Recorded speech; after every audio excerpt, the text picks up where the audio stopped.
Hello and welcome to Tête à Tête here on France 24. Our guest this week is Claude Joseph. He is a former Prime Minister of Haiti and he's president of the EDE party. Thank you very much for being our guest. It's a pleasure to be with you for the first time.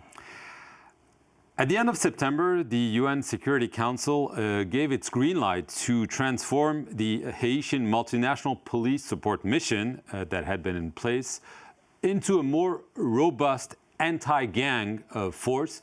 It could comprise up to 5,500 men. Given that previous experiences of foreign intervention have failed, do you think this one will succeed? First and foremost, I welcome this UN security decision to transform the multinational security support mission into a force of gang suppression. I believe it's a step in the right direction, giving our inability to fight the gang violence in Haiti. However, I believe also that certain women are very skeptical with respect to our recent experience with the multinational force led by Kenya. The results are tangible. We see, the situation has not improved. Has worsened, actually. It's worsened. We have 1.4 million internally displaced people because of gang violence. 3 out of 10 departments in Haiti are under the gang control. 85% of the metropolitan area in Haiti is under the gang control. So therefore, we are very skeptical with respect to that. However, we are hopeful, but it is up to the Haitian people to unite themselves to change the course of the country's destiny. We know the Trump administration has pushed for this force. However, the understanding is that there will not be U.S. boots on the ground. So the big question, and it was already the question with the Kenyan-led force, is who will send police and maybe military troops to Haiti, given the situation you just described? Not only that, who will send money? Because that's also been an issue. Yeah, because this depends on voluntary contributions of countries. And perhaps it will take time. That force will not fall tomorrow or anytime soon. By then, we Haitians have to do our utmost to organize themselves, to understand the gravity of the situation, and to put everything in order to have stability in our country. That's up to the Haitian people. Right, but some are saying, as you described, the gangs control Haiti, essentially. I mean, the capital and so on. So, given their power, isn't it better to talk to them and have them come into the tent, or is it out of the question? Because some in Haiti saying, well, given the situation, let's talk. I believe it's out of the question because they are not really ideologically oriented. It's not a gang that those people do not have any ideology. So therefore, if you negotiate with them, you do not have any guarantee that they will keep their promise. We believe that we should take another course, not negotiating with gang, but for Haitians, for political forces and social forces to work together to define, our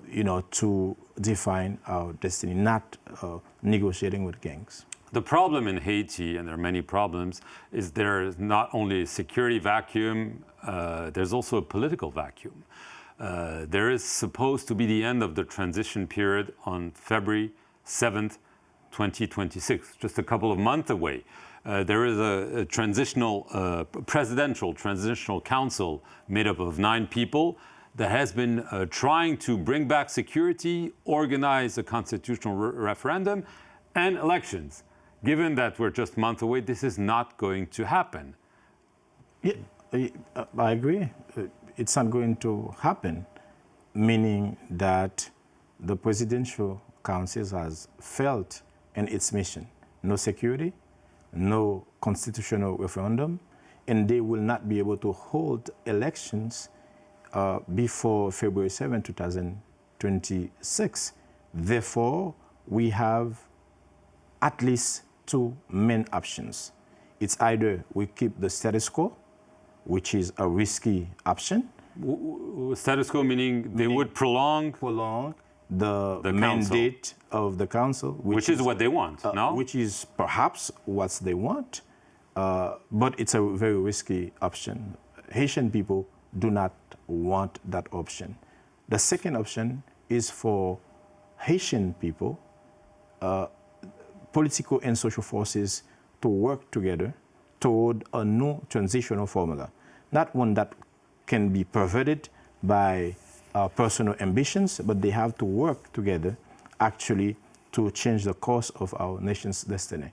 But it should be a transition with one president chosen based on a consensus and a prime minister also chosen based on a consensus. It sounds like mission impossible, no? It is not. I think at a moment like this, Haitians can come together because we did it in April 3rd, 2024. We can do it again, but we should be very careful and very prudent not to let that formula be perverted by personal ambitions, personal power. Because what is at stake today is not an issue of power or politics.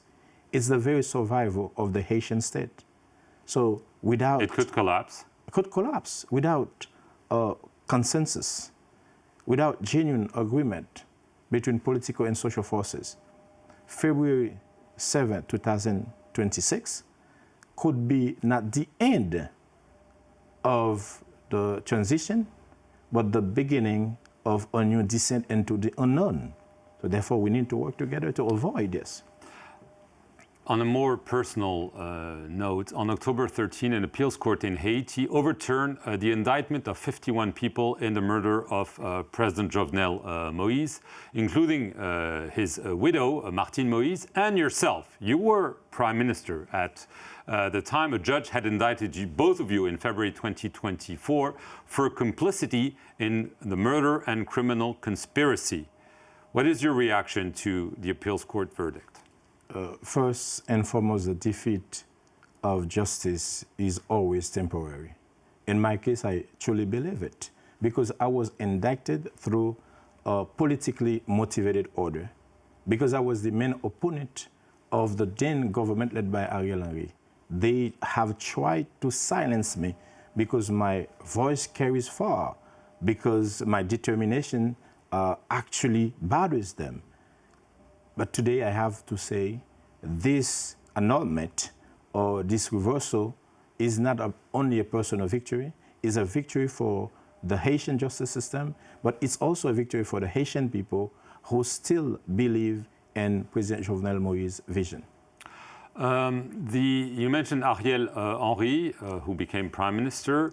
One of the key suspects in the case testified just a couple of months ago, Joseph Felix Badio, that he had phone contact with Ariel Henry before, during, and after the murder. Ariel Henry, I believe, is in the US, but has never been questioned about this. How do you explain that? It's bizarre. It's not. It was not. It's only indicted. Bizarre, or it's more than that. It was not indicted. But we need to understand the assassination of President Jovenel Moïse through a three-step tragedy. The first one was the assassination of his character. Powerful economic and political forces actually manage a well-orchestrated smear campaign to actually assassinate his character. His image. Why? Because his administration had dared to challenge unfair contracts. Contracts that drain tens of millions of dollars every month for services never delivered.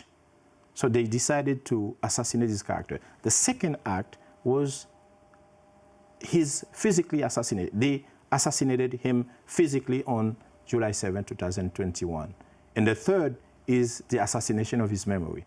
By trying to silence and indict those who are close to him, his allies, so they actually try to erase his memory. And I think my indictment was part of this strategy to erase his memory. Will we ever know the truth? We will, definitely we will. And we are working to know the truth because we have asked the appellate court to investigate the money. They should. And if they investigate the money, they will actually find the truth. Claude Joseph, I want to thank you for being our guest here on France 24, and thank you all for watching this edition of Tête à Tête. Stay tuned for more news.